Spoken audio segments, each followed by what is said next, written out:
Hey, a million years ago, I did a talk show, and that's what you're gonna see, so enjoy. It's just short clips, but I think you'll dig it.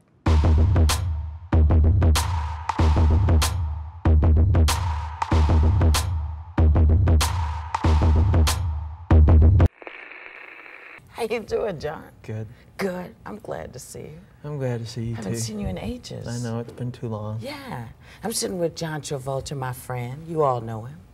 Say hi to folks, John. Where's the camera? Oh, they're all over. On. That's mine. Yours is over Hi. there. This is a very long way from New Jersey, isn't it? Yeah. Yeah. You ever go home? I go back to New York more than I do New Jersey. Right. I don't have, I left so early. I left at like 16, New Jersey. And I mean, I love being brought up there, but I moved into Manhattan and did the whole showbiz bit pretty early. Thing, yeah. But did you live with a whole bunch of folks in a condemned building? Yeah, I live with my sister. How did you, oh, I guess I did say that in an interview once. Yeah. My sister and a bunch of actors, and I lived in a condemned building on 56th and 8th. It was $50 a month, and the oldest elevator in Manhattan. But we had a blast, you know. We were 16, 18, 20-year-old kids, you know. And what were you doing? Going up for commercials, off-Broadway shows.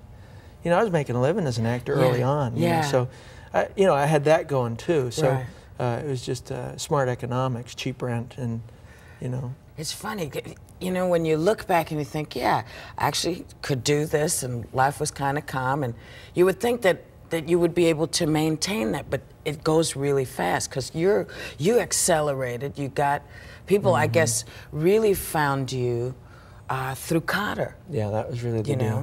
Which was a big shock for everybody, I think, because, you know, when you look at the first shows, you were like listed 7th. You know, the second year, you Gabe who? You know, it was really something. Not that it was a race to stand out, but it was kind of, you know. Well, that's, I mean, you want people to see what you're able to do. And boy, they grabbed you, baby. They loved you, you know. I got a teenager, you know, my kid, you just saw her, you know. She's great. She is great. I have to tell this story because this is a John Travolta, Whoopi Goldberg story. I told John once that it was my kid's birthday, and I asked you to call initially, if you would call. And you fly. You had your plane, which I could never handle. So you came up and broke her face. I know, I remember that. She was so cute. That really made a big effect on her. And then we went out for Chinese food. That's right. That's right. Then we went to Disneyland shortly after. Now, you know, this is like a thing for her. Not only that, but for years, John. What is it? Every mother of a teenager who's probably turning 18 now wants you to answer this question. Why do they play Grease 98 times a day? It had the same effect on me. I don't know what it is about that play and that movie that has a distinct effect on kids. I was obsessed with it. I would dress in the clothes and really get up and, yeah. Do you know what it's like to try to explain to a little black girl that she is not going to look like Olivia Newton-John? No, you're not going to look like that. I mean, it's amazing. And then with Saturday Night Fever, people went berserk. That must have been a ton of pressure, though, too, to have to live up to all of these expectations.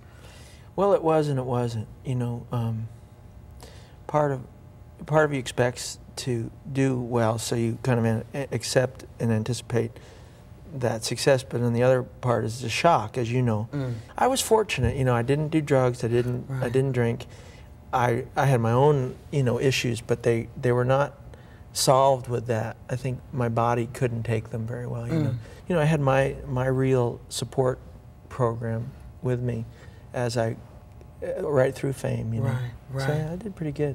I'm glad to see you. I love you, Whoopi. Oh, take your time. I do. I love you too.